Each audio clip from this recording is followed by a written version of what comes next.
نظام عالم کو پہلے برباد کیا جائے گا، پھر یکدم سارا وجود ملا لیا جائے گا۔ اذا السماء انشقت، یہ آسمان کڑا کڑا کر کے پھٹ پڑے گا۔ دوستو استقبال ہے آپ کا ہمارے چینل حنیف بیان ریئیکشن پر۔ دوستو قاری صاحب کے آج کے بیان کا ٹاپک ہے قیامت کا خوفناک منظر کیسا ہوگا۔ قیامت کا خوفناک دن رلا دینے والا بیان ہے، لاکھوں لوگوں کی زندگی بدل دینے والا بیان ہے۔ آئیے مل کر اس بیان کو توجہ سے سنتے ہیں۔ پروردگار عالم نے مسلمانوں کے لیے ہر آیت میں ہدایت رکھی ہے، فلاح و بہبود کی منزلیں یہ ہر آیت کے اندر اللہ پاک نے رکھ دی۔ کیا بتاؤں، آج تک میرے تیرے دل میں اس بات نے یقین نہیں پکڑا کہ یہ قرآن کریم اللہ کا کلام ہے یا کسی بندے کا کلام ہے۔ خود اللہ کی عظمت ہمارے دلوں میں کہاں ہے؟ یہ تو اللہ پاک نے سوٹا لے کر اپنی خدائی ہم سے منوا رکھی ہے کہ کسی کی موت بھیج رہا ہے، کسی کو پیدا کر رہا ہے، کسی کو ہسپتال میں پھینک دیتا ہے، کسی کو تڑپتے ہوئے بازار میں لٹا دیتا ہے، کسی کو بھیک مانگتے ہوئے کو تخت شہنشاہی پہ بٹھا دیتا ہے، بادشاہ کا کان پکڑ کر گلیوں میں بھیک کے ٹکڑے منگوا دیتا ہے۔ خدا نے اپنی خدائی یوں منوا رکھی ہے۔ جہاں تک عظمتوں کا سوال ہے وہ ہمارے یہاں کہاں ہے؟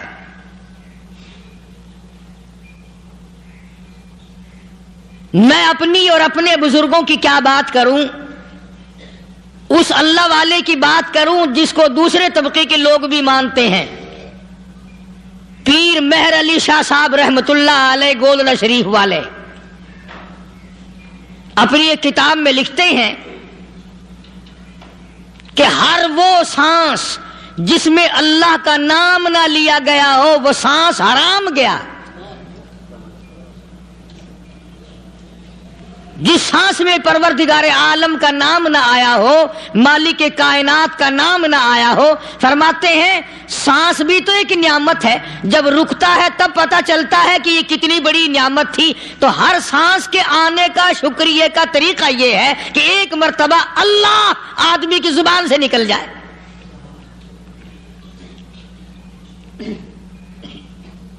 ابھی تو میری تیری نظروں میں اولاد نعمت ہے، کوٹھی نعمت ہے، بنگلہ نعمت ہے، کار نعمت ہے، پیسے نعمت ہے، لیکن اصل نعمت جو سانس آ رہی ہے اس کو جانتے ہی نہیں۔ اس کی سمجھ اس دن لگتی ہے جس دن یہ سانس رکتا ہے، پھر بنتا کچھ نہیں۔ تو قرآن کریم کی ہر صورت میں، ہر آیت میں، ہر پارے میں اللہ تبارک و تعالی جل شانہ نے اپنی ذات و صفات لوگوں کو سمجھائی۔ اور کمال ہے کہ مخلوق خالق کو نہیں پہچانتی۔ کس طریقے سے سمجھایا جائے؟ اب آپ بالکل ذرا ابتدا کی طرف آئیں۔ ہر چیز کا مٹیریل آپ کو معلوم ہے۔ ساری دنیا کہتی آتی ہے کہ گڑ ڈالو تو گڑ کا مزہ آئے گا، شکر ڈالو گے تو شکر کا مزہ آئے گا، جتنا خرچ کرو گے اتنا ہی مزہ آئے گا، ویسا ہی لطف آئے گا۔ یعنی ہر چیز کا جیسا مٹیریل ویسا ہی مال تیار ہوگا۔ کبھی انسان نے بھی غور کیا اپنے مٹیریل کی طرف کہ میں بنا کس چیز سے ہوں؟ کبھی آدمی نے بھی سوچا کہ میرا مٹیریل کیا ہے؟ حالانکہ قرآن کریم للکار کی آواز دیتا ہے ثم جعلناہ نطفۃ فی قرار مکین،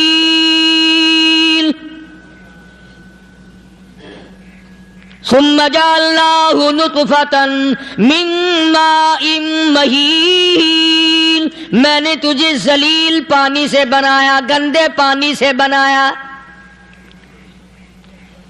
هل أتى على الإنسان حين من الدهر لم يكن شيئا مذكورا، میں نے تجھے ایسی چیز سے بنایا جس چیز کا نام لینا بھی تیرے ماں باپ پسند نہیں کرتے تھے۔ لم يكن شيئا مذكورا، اپنی حقیقت کو سوچ، اپنی اصلیت کو سوچ. اور پھر میں نے تجھے بغیر اسباب کے پیدا کیا. ذرا توجہ تو کرو. فرمایا تیری ماں ساگ کھایا کرتی تھی اور میں اندر اندر آنکھیں بنا رہا تھا. اسباب تو دیکھ، مٹیریل تو دیکھ. ماں ساگ کھاتی ہے، اندر آنکھیں بن رہی ہیں جو سارے جہان کو دیکھ لیں. اماں گاجریں کھاتی ہے، اندر دل بن رہا ہے. اماں روٹیاں کھاتی ہے، اندر دماغ تیار ہو رہا ہے.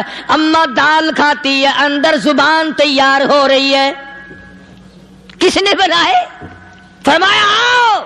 کبھی تم نے آسمان دیکھ کر تمہاری سمجھ میں نہیں آتا، ستاروں سے میں سمجھ میں نہیں آتا، چاند کو دیکھ کر میری خدائی سمجھ میں نہیں آتی، سورج کو دیکھ کر میری خدائی سمجھ میں نہیں آتی. اور چل تو اپنے اصلیت کی طرف تو دیکھ کر مجھے مان جا. اپنے مٹیریل تو دیکھ.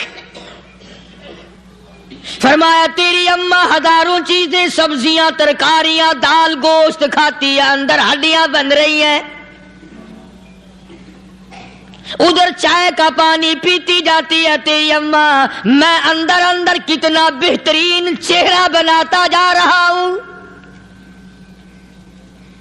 فرمایا یخلقکم فی بطون امہاتکم خلقا من بعد خلق فی ظلمات ثلاث. اور میرے بندے میں نے تجھے 3 اندھیروں میں پالا. ماں کے پیٹ کا اندھیرا، جھلی کا اندھیرا، رحم کا اندھیرا. ماں کو پتہ نہیں ماں سوئی ہوئی ہے، میں بنا رہا ہوں. تیری اماں کام کاج میں لگی ہوئی ہے، میں تجھے بنانے میں لگا ہوا ہوں. یہ پیارے پیارے لب کس نے بنائے؟ یہ پیاری پیاری آنکھیں کس نے بنائی؟ یہ کان کس نے بنائے؟ ان کانوں کے اندر جھلی اور پردے کس نے لگائے؟ یہ زبان کس نے دی؟ یہ دل و دماغ کس نے دیا؟ فرمایا او میرے بندے کبھی تو غور کیا کر. ذالکم اللہ ربکم لہ الملک. تیری رگ رگ بنانے والا میں. اور میرے بندے مجھے اپنی کبریائی کی قسم، جتنے یہ تیرے سر پہ بال ہیں ایک بھی کسی اور کا بنایا ہوا نہیں. شکل تو کجا، لب تو کہاں، آنکھیں تو کون بنائے گا، ہاتھ تو کون بنا سکتا ہے، پیر تو کون بنا سکتا ہے، دل و دماغ تو کون بنا سکتا ہے. دماغ کے اندر سونگھنے کی طاقت کس نے رکھی؟ زبان کے اندر بولنے کی طاقت کس نے رکھی؟ چکھنے کی طاقت کس نے رکھی؟ ہاتھ کے اندر پکڑنے کی طاقت کس نے رکھی؟ پیر کے اندر چلنے کی طاقت کس نے رکھی؟ کانوں کے اندر سننے کی طاقت کس نے رکھی؟ فرمایا ذالکم اللہ ربکم. اور میرے بندے جب یہ سب کچھ کرنے والا میں اور میری یہ بات بھی مان جا تیرا رب میں ہوں. کوئی نہیں میرے سوا تیری بگڑی بنانے والا،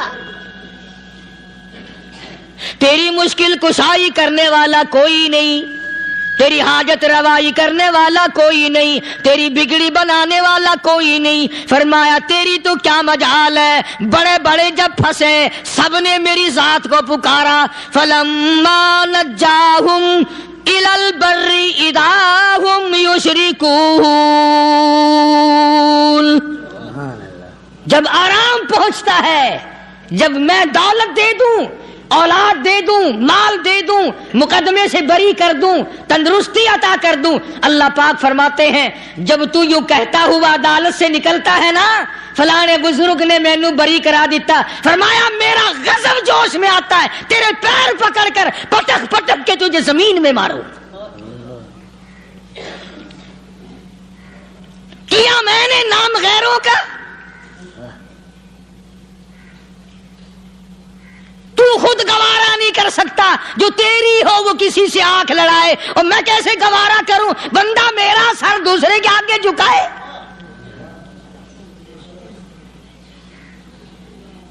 میں کیسے گوارا کروں؟ اور فرمایا جب کسی کا سر میرے دروازے پہ نہیں جھکتا پھر مجھے بھی اپنی خدائی کی قسم ہے اگر میں مٹی اور درختوں کے سامنے نہ جھکاؤں تو میری خدائی کیا ہوئی. پھر در در کی مٹی چاٹتا ہے. کون آج اللہ کے قرآن کریم کو مانتا ہے؟ عورتوں کے اندر جو سیلاب چل گیا سو چل گیا، جو بات چل نکلی سو چل نکلی. فرمایا یا ایھا الناس،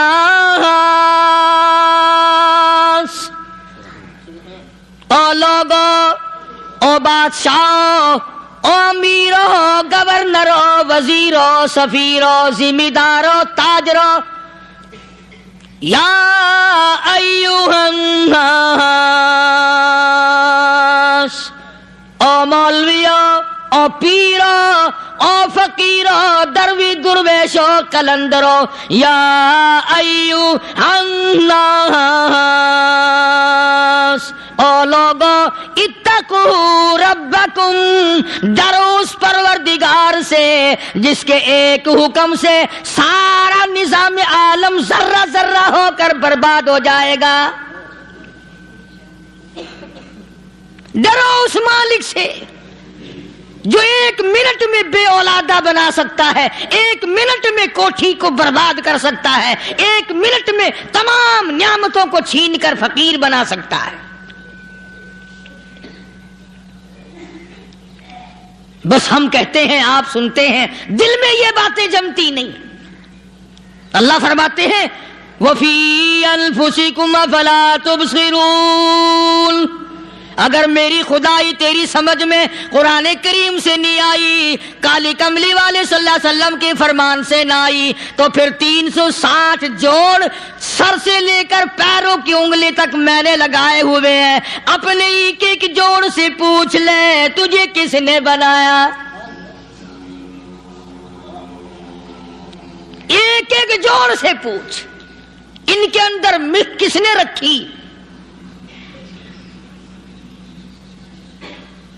نشے و نما تو دیکھ، تخلیق تو دیکھ آدمی کے اللہ پاک نے کس طریقے سے بہتر صورت میں بنائی ہے. اور ظاہر ہے اللہ نے کسی کی امداد نہیں لی کہ آؤ ذرا کان بنوانا جی اچھے سے، ذرا آپ کی فرم آنکھ بنانے والی ہے، آنکھ آپ کی ہو جائے، زبان میری ہو جائے، بندہ بن جائے گا. فرمایا نہیں، دنیا کے کام کرتے پھرو، بناتے پھرو، چلتے پھرو. فرمایا میرے بندے کا بال تم کوئی ساری دنیا کے سائنسدان ٹیکنالوجی کے ماہر مل کر بنا ہی نہیں سکتے. تو فرمایا اتقو ربکم، ڈرو اس پروردگار سے. ڈرنے کا یہ مطلب نہیں کہ نماز پڑھنے مسجد میں آ جاؤ. فرمایا اتقو ربکم، دکان پہ بیٹھا بیٹھا بھی ڈر، کارخانے میں کام کرتا کرتا بھی ڈر، مزدوری کے لیے جاتا تبھی ڈر، گلی میں سے گزرتا ہوا بھی ڈر. اتقو ربکم، ڈر اس پروردگار سے. مال خریدتا ہوا بھی ڈر، بیچتے وقت بھی ڈر، لوگوں کی بہن بیٹیوں کے پاس سے گزرتا ہوا بھی ڈر. اتقو ربکم، ڈر اس پروردگار سے جس سے چھپنے کا تیرا سوال ہی پیدا نہیں ہوتا. فرمایا اتقوا ربکم واخشوا یوما لا یجزی والد عن ولدی ولا مولود هو جاز عن والده شیئا. فرمایا اس دن سے بھی ڈر جس دن کوئی کسی کے ذرہ برابر کام نہ آ سکے گا. قیامت کا دن، حشر کا دن، محشر کا دن، حساب و کتاب کا دن، اللہ کی عدالت کی پیشی کا دن، پروردگار عالم کی حضور میں جانے کا دن، نام اعمال تلنے کا دن، ہر شخص کا نام اعمال کھبے یا سجے ہاتھ میں ملنے کا دن. ساری کائنات جانتی ہے کہ قرآن کریم نے صاف صاف یہ بات اعلان کہہ دی کہ وہ ایسا دن ہے کوئی کسی کا نہیں بنے گا.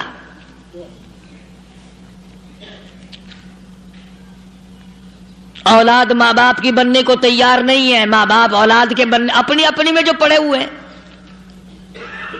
بیوی خامند کی نہیں بنتی، خامند بیوی کا نہیں بنتا، اپنی اپنی مصیبت میں گرفتار ہے.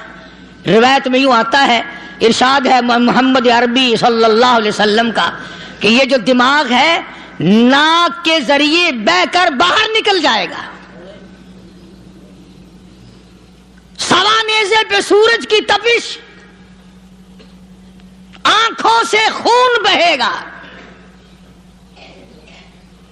اہل محشر پناہ پکار اٹھیں گے، اور پھر کوئی 1-2 گھنٹے کی تو بات نہیں. قرآن کریم کی روح سے اور آیت کی صاف وضاحت سے پتہ چلتا ہے 50,000 سال کا ایک دن. ذرا تصور میں تو لاؤ. ارے آج تم نماز کی پرواہ نہیں کرتے، رضائی نہیں اتار سکتے، صبح کو پڑے رہتے ہو، کب تصور میں آئے گی یہ بات کہ 50,000 سال کا دن کیسے گزرے گا؟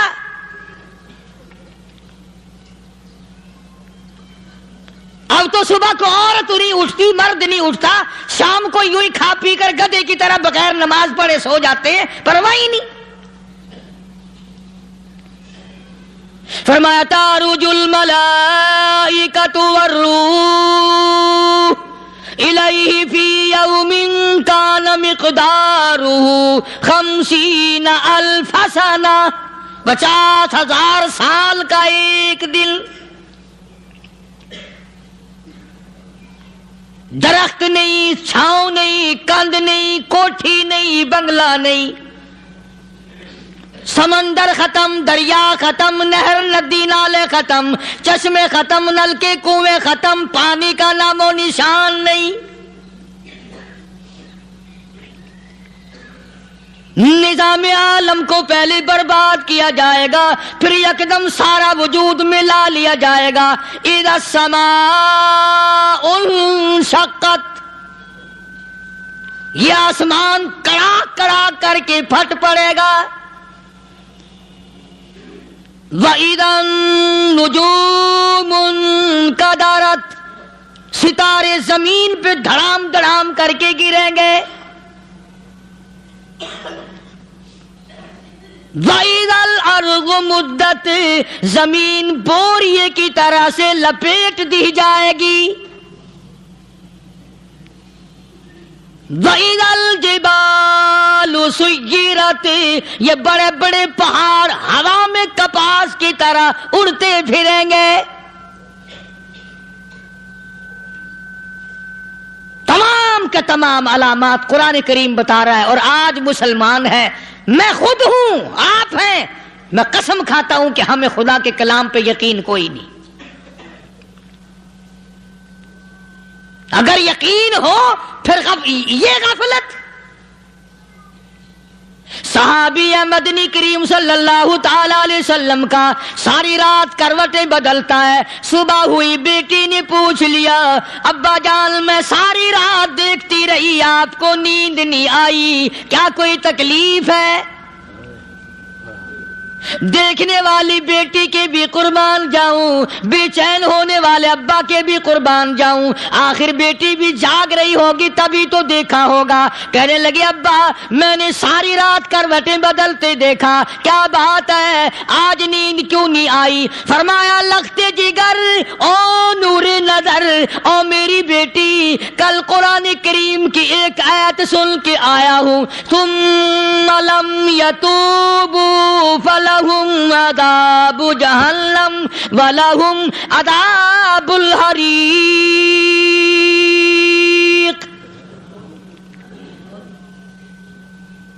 او میری بیٹی جس نے قرآن کریم کے ذریعے جہنم کی خبر سن لی ہو، جہنم کے انگاروں کی خبر سنی ہو، جس نے جہنم کی تباہ کاریاں سن لی ہو، او میری بیٹی نیند کیسے آئے؟ کیسے نیند آئے؟ امام شافعی رحمت اللہ علیہ اتنے بڑے جلیل القدر ولی کامل ہیں، وقت کے امام ہیں، پرہیزگار متقی ہیں، اپنی بیٹی کو فرمانے لگے لختے جگر تیری آنکھیں بگڑتی چلی جا رہی ہیں، میں دیکھتا ہوں تو ساری رات نیند نہیں کرتی، ساری رات سوتی نہیں، مصلی پہ کھڑی ہو کر قرآن پڑھتی رہتی ہے، تو کچھ نیند کر لیا کر، آنکھوں سے محتاج ہو جائے گی۔ عرض کرنے لگے ابا جان نیند آتی ہے، بستر پہ لیٹ جاتی ہوں، آنکھ لگنے کو ہوتی ہے، فوراً میرے دل میں خیال آتا ہے شافی کی بیٹی تو نے تو بستر سنبھال لیا، صبح تیری نہ معلوم زمین کے اوپر ہوگی یا لاکھوں من مٹی کے نیچے ہوگی۔ پھر میری نیند اکھڑ جاتی ہے، پھر کھڑی ہو کر خدا کا قرآن پڑھتی ہوں۔ وہ ساری رات قرآن پڑھا کرتے تھے، اور بدقسمت قوم تمہیں صبح اٹھ کر قرآن کا سپارہ پڑھنے کی توفیق نہیں ہے۔ مسلمان پر قرآن کا دیدار نصیب نہیں، قرآن کی زیارت نصیب نہیں، گدھے کی طرح کھاتے سو گئے اور گدھے کی طرح صبح اٹھ کر کھانا پینا شروع کر دیا۔ تو رب کے کلام کا اتنا باغی کہ تو دیکھنا پسند نہیں کرتا۔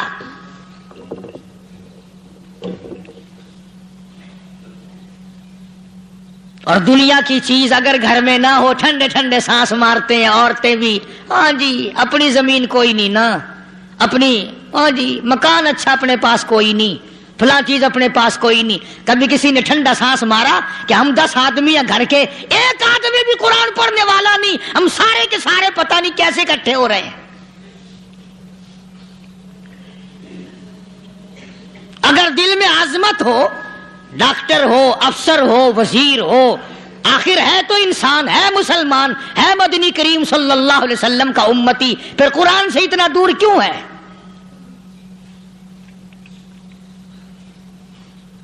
تو اللہ پاک جل شانہ نے فرمایا میرے بندے ہر حال میں ڈر، ہاں تیری ساری چلاکیوں کو میں جانتا ہوں، تیری ساری ہوشیاریوں کو میں اچھی طرح جانتا ہوں۔ فرمایا وہ دن دور نہیں، آیا وقت قیامت کا، آیا، کوئی کسی کے کام نہیں آئے گا۔ فرمایا ان وعد اللہ حق فلا تغرنکم الحیات الدنیا۔ دنیا نے پھنسا لیا، چہل پہل میں پھنس گئے، اس کے رنگ روغن میں لگ گئے، اس کی زیب و زینت میں لگ گئے، رات اسی کی سوچ ہے، دن میں اسی کا فکر ہے، اور مرنے کا کسی کو بھی فکر نہیں۔ قرآن کریم کے آخری سورت آخری لقمان کے آخری آیتوں میں عجیب مضمون رکھا ہے۔ فرمایا ان اللہ عندہ علم الساعۃ وینزل الغیث۔ قیامت کا ٹھیک وقت اللہ کے سوا کوئی نہیں جانتا، کسے معلوم ہے ابھی اگلے منٹ میں کیا ہو جائے گا، سیکنڈ میں کیا ہو جائے گا۔ اچھا ایک بات میرے ذہن میں آئی، یہ بڑے بڑے لوگ آپ کو ملیں گے دیہاتوں میں بھی، بازاروں میں بھی، شہروں میں بھی، فلانا بزرگ غیب کی باتیں بتایا کرتا تھا، فلانا ولی یوں بتایا کرتا تھا۔ کبھی یہ بھی تو پوچھنا کہ اس ولی نے کبھی یہ بھی بتایا کہ میں مروں گا کب، کس دن مروں گا؟ جب اپنی موت کا پتہ نہیں تو اور کسی چیز کا کیا پتہ ہے؟ صرف اٹکل پچو تیر لگانے والی بات ہے۔ ابھی چند مہینے ہوئے یہاں میرے پاس چند نوجوان آئے ملتان شہر سے، اور کہنے لگے کہ 25,000 کی چوری ہو گئی ہے، بتا کدھر کون لے گیا، کدھر لے گیا۔ میرے پاس آئے یہاں، میں نے کہا بتا دوں گا پر آدھے لوں گا۔ کہنے لگا نہیں دیکھنا جی اتنا تو نہ کرو۔ اور میں نے کہا وہ سارے ہی چلے گئے یار، یقین کرو میں یہاں چارپائی میں بیٹھا ہوں دروازے کے باہر، عصر کے بعد پوری پارٹی آئی اسی شہر کی کہ 25,000 روپیہ گم ہو گیا ہے، بتا کدھر گیا ہے۔ سب لوگ کہتے ہیں قاری حنیف بتاتا ہے، سنو قاری حنیف بتاتا ہے، کیلا کرا دوں گا میں۔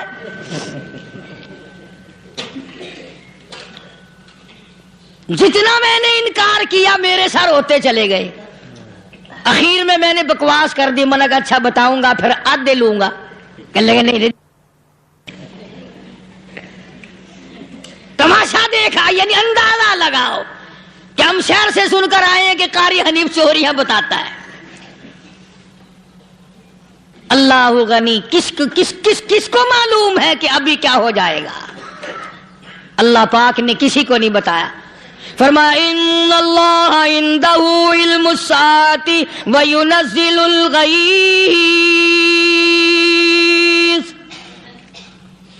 قیامت کا ٹھیک وقت کسی کو معلوم نہیں، بارش کا کوئی پتہ نہیں کب ہوگی، کتنی ہوگی۔ تم ابھی کہہ رہے ہوگے کہ جی محکمہ موسمیات والوں کو پتہ چلتا ہے، ان 3 مہینے میں یہ محکمہ موسمیات والے کئی دفعہ کہہ چکے ہیں کہ بندہ باندی ہوگی، مگر کچھ بھی نہیں ہوا،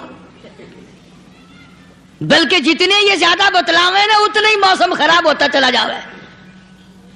پچھلے سال انہوں نے روئی کی گانٹھوں کی گنتی بتائی کہ اتنی کپاس پیدا ہوگی ملک میں، اتنی روئی کی گانٹھ بنے گی، اتنی باہر بھیجیں گے اور اتنی اپنے گھر رکھیں گے۔ ذرا پوچھو تو صحیح ذمہ داروں سے سر کھجاتے پھرے کہ کھاد کے پیسے بھی واپس نہیں ہوئے۔ بھلا کسی کو کیا پتا کہ ابھی کیا تھا اور ابھی کیا ہو جائے گا، کل کیا ہوگا، پرسوں کیا؟ ایک اللہ کی ذات جانتی ہے۔ فرمایا وَيُنَزِّلُ الْغَيْثَ، کوئی نہیں جانتا بارش کب ہوگی، کتنی ہوگی، کہاں تک ہوگی، کس قدر ہوگی، کس طرف میں ہوگی، کہاں نہیں ہوگی۔ وَيَعْلَمُ مَا فِي الْأَرْحَامِ، کوئی نہیں جانتا عورت کے پیٹ میں کیا ہے، لڑکا ہے کہ لڑکی۔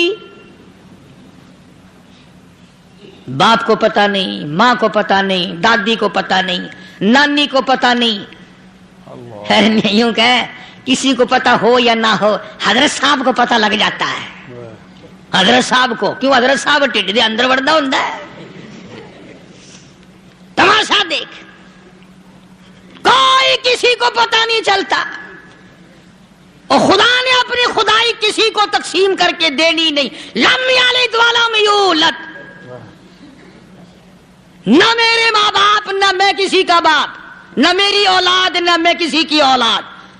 اللہ الصمد، بے نیاز، بے مثل، بے مثال ہوں، ہمیشہ سے ہوں اور ہمیشہ رہوں گا۔ سب میرے محتاج ہو، میرے دروازے کے گداگر ہو، میرے دروازے کے فقیر ہو، میرے دروازے کے دستے نگر ہو، آؤ مانگو کھاؤ، موت آئے مر جاؤ۔ اگر اکڑو گے، فرمایا پھر میں نے بڑی بڑی سزائیں دی ہیں لوگوں کو۔ ہاں میں تو توبہ بھی منہ سے نہیں نکلنے دیتا، کلمہ ہائے نہیں کرنے دیتا میں۔ جب میں موت کا پیغام دوں یکدم دل کی حرکت بند ہو جاتی ہے، ہائے بھی نہیں، اوئی بھی نہیں، اف بھی نہیں، کچھ بھی نہیں۔ فرمایا وَيَعْلَمُ مَا فِي الْأَرْحَامِ، کسی کو پتہ نہیں عورت کے پیٹ میں کیا چیز ہے۔ دیکھو نا، جس نے 9 مہینے بچہ پیٹ میں رکھا، جب بچہ پیدا ہوتا ہے نا، خود ماں بھی کان لگاتی ہے، بتائیں گی لڑکا ہے کہ لڑکی ہے۔ بےتابی سے انتظار کرتی ہے، بڑی بے قراری سے انتظار کرتی ہے عورت کہ یہ دائی بول لے، کوئی اور پاس والی بول لے، کوئی اور چھوٹی بڑی گھر کی عورت بول کے بتائے کہ لڑکا ہے کہ لڑکی ہے۔ اور جس نے 9 مہینے پیٹ میں رکھا، جب اس کو پتہ نہیں تو پرلی طرف بیٹھے ہوئے حضرت صاحب کو پتہ کیسے چل گیا؟ وَيَعْلَمُ مَا فِي الْأَرْحَامِ، زیادہ سے زیادہ تمہیں یہ کہیں گے جی فلاں بزرگ نے دعا کی تھی، اللہ میاں لڑکا دے گا، لڑکا ہو گیا، ٹھیک ہے، دعا تو بھی مانگ، بزرگ بھی مانگے، پیر بھی مانگے، فقیر بھی مانگے، عالم بھی مانگے، ماں بھی مانگے، باپ بھی مانگے، خاندان سارے مانگو۔ بات یہ ہے مانگو تو سارے، پر یوں کہو دینے والا وہ ایک ہے بس، یہ ہے اصل بات۔ اور مانگنے کی تو کوئی کسی کی وہ نہیں۔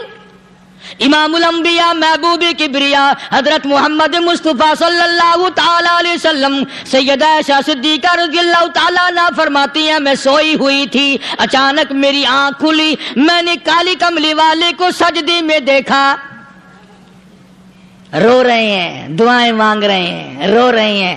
حضرت عائشہ فرماتی ہیں اللہ اکبر، فرماتی ہیں اتنے روئے سرکار مدینہ صلی اللہ علیہ وسلم، سانس رک گیا، سانس گھٹ گیا آپ کا۔ حضرت عائشہ فرماتی ہیں میں اپنا جگر پکڑ کے بیٹھ گئی، کہیں آج بیوہ تو نہیں ہو جاؤں گی۔ نبی نے اتنا مانگا، اتنا مانگا، اتنا مانگا، اس کائنات میں مانگنے والا کوئی آیا ہی نہیں۔ ہر آن مانگا، ہر لمحہ مانگا، ہر گھڑی مانگا، اور اتنا مانگا۔ میری بات لکھ کے لے جاؤ انشاءاللہ، کچی پکی بات نہیں۔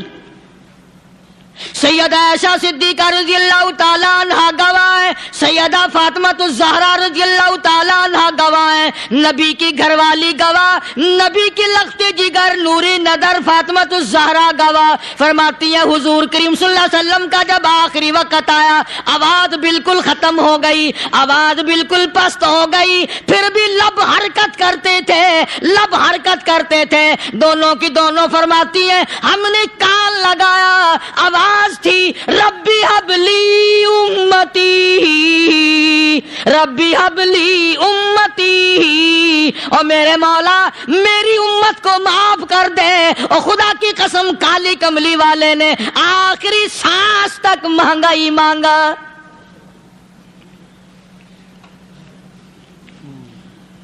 چاہے تیرے لیے مانگا، امت کے لیے مانگا، مگر ہر وقت مانگا۔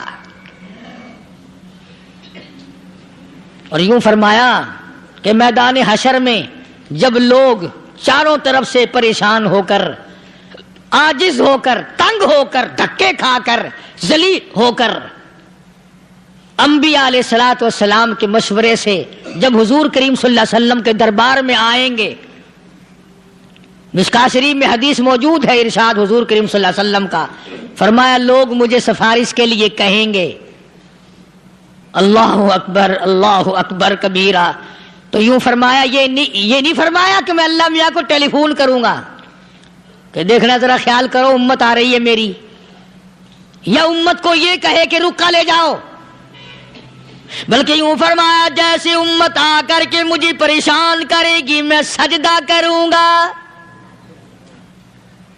میں سجدہ کروں گا، اس وقت بھی سر میرا در تیرا، جھولی میری عطا تیری۔ اور حدیث پاک کا اگر مضمون پڑھ کر دیکھو سارے مضامین حل ہو جائیں۔ یوں فرماتے ہیں خود حضور کریم کہ میں اتنا لمبا سجدہ کروں گا اس وقت قیامت میں، اتنا لمبا سجدہ کروں گا کہ 7 دن 7 راتیں کا وقت 1 ہفتے کے برابر وقت لگ جائے گا، میں سر سجدے سے نہیں اٹھاؤں گا۔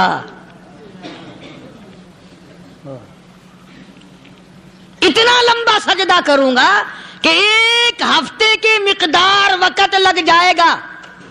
یہ مقدار کیوں فرمایا؟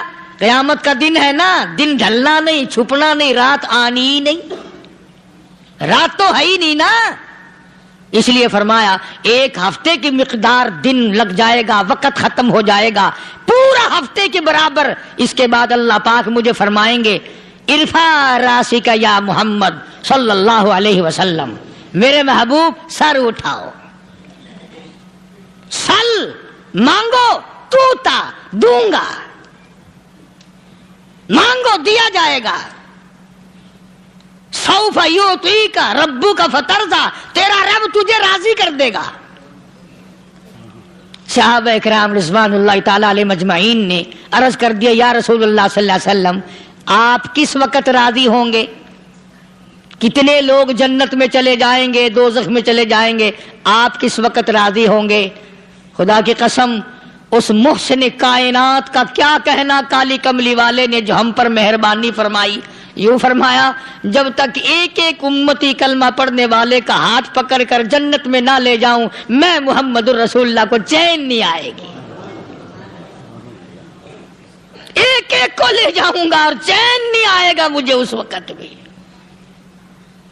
تو عرض یہ کر رہا تھا کہ قرآن کریم نے اور تمام چیزوں میں عقیدے کا سدھار کہ عقیدہ بناؤ، یہ جو عقیدہ ہے نا اس کی حیثیت ایسی ہے جیسے پہلی اینٹ عمارت کی،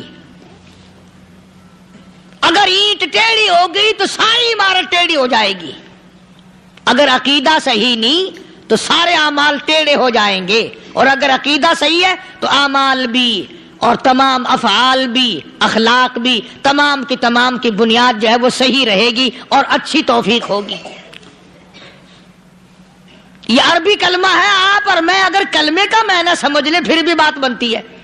یہی تو معنی لا الہ الا اللہ، کوئی نہیں بگڑی بنانے والا، کوئی نہیں حاجت روا، کوئی نہیں مشکل کشا، کوئی نہیں تیرا ہاتھ پکڑنے والا، کوئی نہیں مجھے اور آپ کو اولاد دینے والا، کوئی نہیں بیوی بچے دینے والا، کوئی نہیں یہ ہر روز روٹی کھلانے پانی پلانے والا اس کے سوا کوئی نہیں الا اللہ، ایک اللہ کی ذات ہے۔ اور فرمایا کہ یہ بتایا کس نے کہ یہ سب کچھ کرنے والا کون ہے؟ محمد الرسول اللہ صلی اللہ علیہ وسلم، کہ ہمارے آقا اور مولا حضرت محمد الرسول اللہ صلی اللہ علیہ وسلم نے بتایا۔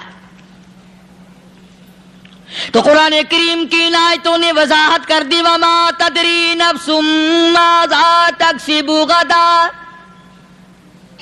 کسی کو پتہ نہیں کل کیا ہو جائے گا، صبح کو کیا ہو جائے گا، شام کو کیا ہو جائے گا۔ وما تدری نفس بأي أرض تموت،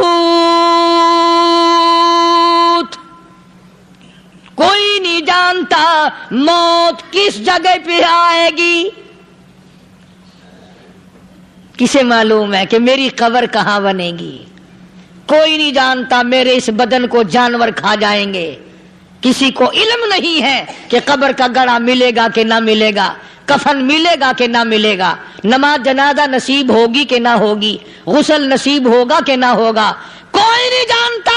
کلمہ پڑھتے موت آئے گی یا کنجری کے گانے سنتے گاتے موت آئے گی؟ کس کو علم ہے کہ آخری کلام جو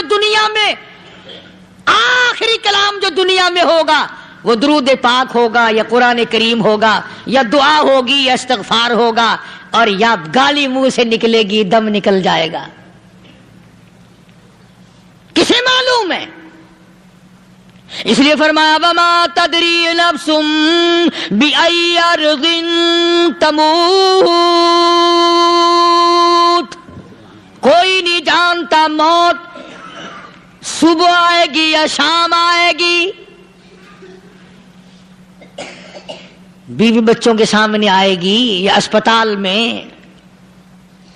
کوئی پاس ہوگا بھی یا کہ نہیں جس وقت موت آئے گی؟ کسے معلوم؟ سجدے میں آئے گی یا کنجری کی گود میں آئے گی؟ کیا پتا، فلم میں آئے گی یا مسجد میں آئے گی؟ پچھلے دنوں ایک جگہ ایک آدمی نے صبح کی اذان دی، بڑی اچھی اذان دیا کرتا تھا، اللہ کا نام بلند کیا، زمین پہ بیٹھا اور ختم، فجر کی اذان دی۔ جو سنے انہوں نے کہا یار ابھی تو اذان دی تھی، بس اللہ کی طرف لوگوں کو بلایا اور خود دنیا سے رخصت ہو گیا۔ ہاں کسی کی موت یوں بھی آیا کرتی ہے، کسی کی سجدے میں آ جاتی ہے، کسی کی مراقبے میں آ جاتی ہے۔ اللہ اکبر، کسی کی نماز میں آئے، اللہ کی طرف دھیان لگے ایسا لگے کہ لگی جائے وہ چلا ہی جائے۔ ہمارے استاد محترم مولانا عبد الخالق صاحب رحمۃ اللہ علیہ یا کبیر والے میں تھے، بہت بڑے عالم، جید عالم، سمندر تھے علم کے، بس صبح کی نماز کے بعد مراقبے میں بیٹھے اللہ اللہ کر رہے ہیں، بس جیسے اتحیات میں بیٹھتے ہیں نا اسی طریقے سے بیٹھے تھے۔ دن چڑھ گیا، بھتیجے نے آ کر کے کہا حضرت ناشتہ تیار ہے، جواب کوئی نہیں۔ پھر کچھ دیر کے بعد آیا کہ حضرت ناشتہ تیار ہے، جواب کوئی نہیں۔ اور دن چڑھ گیا، ہاتھ لگا کے دیکھا کہ حضرت تو پہنچ گئے اللہ کے یہاں۔ کس حالت میں؟ ایسی اللہ اللہ اللہ سے لو لگائی کہ اللہ ہی کے یہاں چلے گئے۔ اور ان اللہ والوں کے پاس اس نیت سے لگا کرو میری آخرت بن جائے، میری قبر بن جائے، میرا آخری کلام جو دنیا میں ہو وہ کلمہ ہو، استغفار ہو، درود پاک ہو، قرآن کریم ہو، پھر تو مزہ ہے۔ اور اگر ہائے ہائے ہائے ہائے کرتے مر گئے تو کیا ہوا؟ فرمایا ان اللہ علیم خبیر،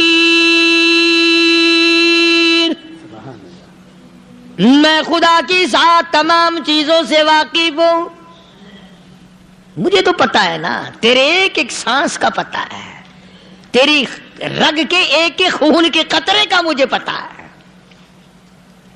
اسی لیے کہا کرتا ہوں کہ عادت ڈال لو درود شریف پڑھتے ہوئے چلنے پھرنے کی، کلمہ کلام پڑھتے ہوئے چلنے پھرنے کی، استغفار کرتے ہوئے چلنے پھرنے کی۔ پہلے زمانے میں جب ٹھوکر لگتی تھی تو لوگ سبحان اللہ کہتے تھے، اللہ اکبر، استغفر اللہ۔ اب گالی منہ سے نکلتی ہے، اب گالی منہ سے نکل رہی، گالیاں بکتے ہوئے لوگ مر رہے ہیں۔ حضرت معاذ بن جبل رضی اللہ تعالیٰ عنہ مدینے پاک میں بیمار ہے، آخری وقت ہے۔ صحابہ کی ایسی ایسی موت آیا کرتی تھی، چاروں طرف جتنے گھر والے بیٹھے ہیں، اماں بھی، بیٹی بھی، گھر والی بھی، بہن بھی، بھائی بند بھی، قبیلہ بھی، خاندان بھی، مدینہ شہر ہے، کالی کملی والے کا شہر ہے۔ حضرت معاذ بن جبل کا آخری وقت ہے، چاروں طرف بیٹھنے والے بھی تلاوت کر رہے ہیں قرآن کریم کی، خود معاذ بن جبل بھی تلاوت فرما رہے ہیں۔ اچانک حضرت معاذ رضی اللہ تعالیٰ عنہ رونے لگے، روئے حضرت معاذ۔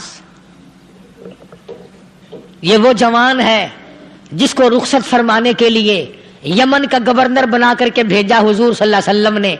حضور صلی اللہ علیہ وسلم اس کو روانہ فرمانے کے لیے کئی میل پیدل تشریف لے گئے۔ ہاں حضور کے صحابہ۔ تو معاذ بن جبل جب رونے لگے تو گھر والوں نے پوچھا کیوں؟ کوئی بیٹھا ہوگا نا، کہنے لگا ڈر گئے، موت سے ڈر رہے ہو، موت سے ڈر کے رو رہے ہو؟ حضرت معاذ کہنے لگے نہیں، موت سے کیا ڈرنا، میں کیوں ڈروں موت سے، اس نے تو آنا ہی آنا ہے، میں نہیں ڈرتا۔ انہوں نے کہا پھر رویا کیوں رو رہے ہو؟ اللہ اکبر۔ صحابی کہتا ہے میرے دل کی تمنا میرے دل میں رہی، میری آرزو پوری نہ ہو سکی، میری حسرت میرے دل میں رہی، میرا شوق پورا نہ ہو سکا، میری آرزو پوری نہ ہو سکی، میری تمنا پوری نہ ہو سکی، بستر پہ موت آ رہی ہے اس لیے رو رہا ہوں۔ اے کاش رمضان کا مہینہ ہوتا، میں روزے دار ہوتا، گرمی کا موسم ہوتا، مجھے سخت پیاس لگی ہوتی، کفار سے مقابلہ ہوتا، میدان جہاد اور جنگ ہوتا، میں کئی کافروں کو قتل کر دیتا، پھر وہ مجھے قتل کر دیتے، میری زبان کاٹ لیتے، میری اللہ کے یہاں پیشی ہوتی، میرا رب مجھ سے پوچھتا معاذ دنیا سے کیا لایا؟ میں عرض کرتا الہی بولوں کیسے، تیری راہ میں زبان کٹا کے آیا ہوں اور روزہ رکھ کر آیا ہوں، تیرے محبوب کے حوض کوثر کے پانی سے روزہ افطار کروں گا۔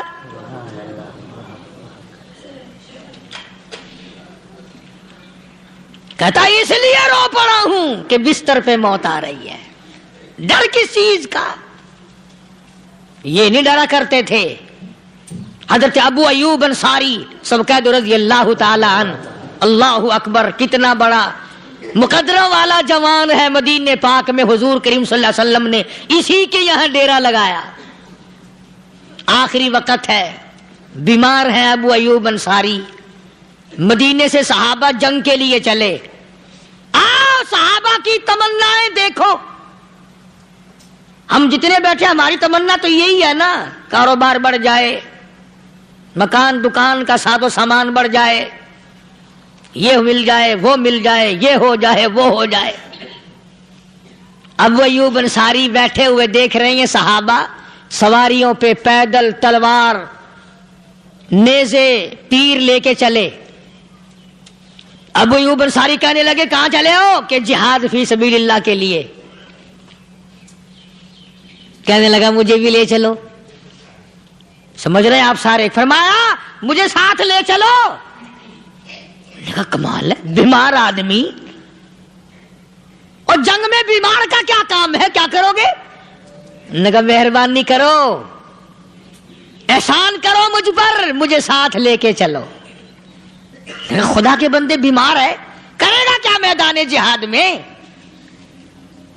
کہنے لگا تم تو بیمار کی بات کر رہے ہو، مجھے ساتھ لے چلو اونٹ پہ ڈال کر۔ توجہ کرنا ذرا، آخری بات میرے یاد آئی ہے، بتانے لگا ہوں۔ ابو ایوب انصاری حضور کا میزبان مدینے والا کہتا ہے میں بیمار ہوں، مجھے اونٹ پہ ڈال کے لے چلو۔ اور اگر میری راستے میں موت آ جائے پھر بھی میری لاش کو ساتھ لے جانا. جہاں کفر اور اسلام کا جنگ ہوگا، مقابلہ ہوگا، اس میدان میں میری لاش کو پھینک دینا. شاید کسی مجاہد کی سواری کا پیر میرے اوپر آ جائے، میں بھی قیامت میں اللہ کے حضور میں کہوں گا یا اللہ تیرے میدان جہاد سے اٹھ کے آیا ہوں میں بھی. اندازہ لگا ابو ایوب انصاری کی تمناؤں کو دیکھ، حسرتوں کو دیکھ. فرمایا مجھے ساتھ لے چلو، اگر میری موت آ جائے تو لاش کو بھی پھینکنا نہیں، دفن راستے میں نہ کرنا، ساتھ لے چلو، وہاں میدان میں ڈال دینا، اور اسلام کے لیے جو لڑنے والے ہوں، کفر کو مٹانے والے ہوں، ان کے پیر میرے اوپر آ جائے میں کامیاب ہو جاؤں گا. ایک تم ہو جو مسجد میں جھاڑو دینے سے بھی آر کرتے ہو، صف بچھانے میں بھی تمہیں شرم آتی ہے، صف اکٹھا کرنے میں بھی تمہیں شرم آتی ہے، ادھر ادھر کوئی چیز کرنے میں تمہیں کیا معلوم ہے جس وقت قیامت کے دن ان شاہی درباروں کے خادموں کو انعام ملے گا نا، پھر ٹکرے مارو گے، او ہو لو بھائی کمال ہو گیا. جس گلی سے گزارا جاتا ہے عورتیں پوچھتی ہیں کیا بات ہے، نوجوان پوچھتے ہیں کیوں مارتے ہو، مارنے والے جواب ایک دیتے ہیں، غلام امیہ ابن خلف کا ہے، کلمہ کالی کملی والے کا کیوں پڑھتا ہے. چمڑا اڑ گیا، ہڈیاں سالم نہ رہی، روزانہ گھسیٹا جاتا ہے، روزانہ مارا جاتا ہے، روز مار مار کے امیہ ابن خلف تھک گیا. خود بھی دوسرے لوگ بھی امداد کو آتے ہیں کافر کی. سیدنا بلال رضی اللہ تعالیٰ عنہ کے گلے پہ پاؤں رکھ کر پورا بدن ڈال دیتا ہے، سینے پہ پتھر کی چٹان رکھتا ہے، کمر کے نیچے دہکتے ہوئے بھڑکتے ہوئے کولے اور شعلے ہیں، آگ بجھ جاتی ہے مگر بلال غریب کو چھوڑا نہیں جاتا. آج کوئی مار کھائے گا عورتوں کے پیچھے، کوئی زمین کے پیچھے، کوئی دولت کے پیچھے، کوئی مکان کی وجہ سے، کوئی دکان کی وجہ سے، کوئی کرسی کی وجہ سے، کوئی شہنشاہیت کی وجہ سے، کوئی وزارت کی وجہ سے، کوئی سفارت کی وجہ سے بلال مار کھاتا ہے. قرآن کہتا ہے وَأُوذُوا فِي سَبِيلِي وَقَاتَلُوا وَقُتِلُوا لَأُكَفِّرَنَّ عَنْهُمْ. خدا کہتا ہے یہ وہ لوگ ہیں جنہوں نے مار کھائی میری راہ میں، میرے نام پہ مار کھائی، میری وجہ سے مار کھائی، زبان پر مصیبت آئی، جان پر مصیبت آئی، مالی تکلیف پہنچی، بھوک پیاس کی تکلیف اٹھائی. خدا فرماتے ہیں میرا بندہ تکلیف اٹھاتا ہے میں سامنے کھڑا ہو کر دیکھتا ہوں. وَأُوذُوا فِي سَبِيلِي، اور میرے بندے میں تجھے دیکھ رہا ہوں، میرے نام پہ تجھے مار پڑ رہی ہے. جناب بلال حبشی رضی اللہ تعالیٰ عنہ کی ذات اقدس ہے، مار مار کے تھک گئے، اکتا گئے، سزا دے دے کر تھک گئے، مگر بلال اپنے ایمان میں، اپنے یقین میں، اپنی توحید میں، ختم المرسلین صلی اللہ علیہ وسلم کی رسالت میں کسی قسم کی ملاوٹ کرنے کو تیار نہیں. تمہیں تو آج اگر تھوڑا سا کوئی کہہ دے کہ اس سال کاروبار میں تجھے منافع اسی لیے تو نہیں ہوا کہ تو نے فلانے بابے کو نہیں مانا، فلانے بابے کی پوجا نہیں کی، فوراً کروٹ بدل جاتا ہے، چلو بھائی اب کے بابے کو ہی مانیں گے. یہ وہ بلال ہے جو کسی بابے کو نہیں مانتا، کسی قبر والے کو نہیں مانتا، جو کسی اونچے نیچے کو نہیں مانتا، کسی بڑ کا پجاری نہیں، پیپل کا پجاری نہیں، کسی کھو کا پجاری نہیں، کسی جنڈی گھنڈی کا پجاری نہیں، کسی درخت کا پجاری نہیں، چاند سورج ستاروں اور پانی کا پجاری نہیں، وہ صرف ایک اس کائنات کے مالک کا پجاری ہے جو خداوند عالم کی ذات ہے. مار بھی کھاتا ہے، قریب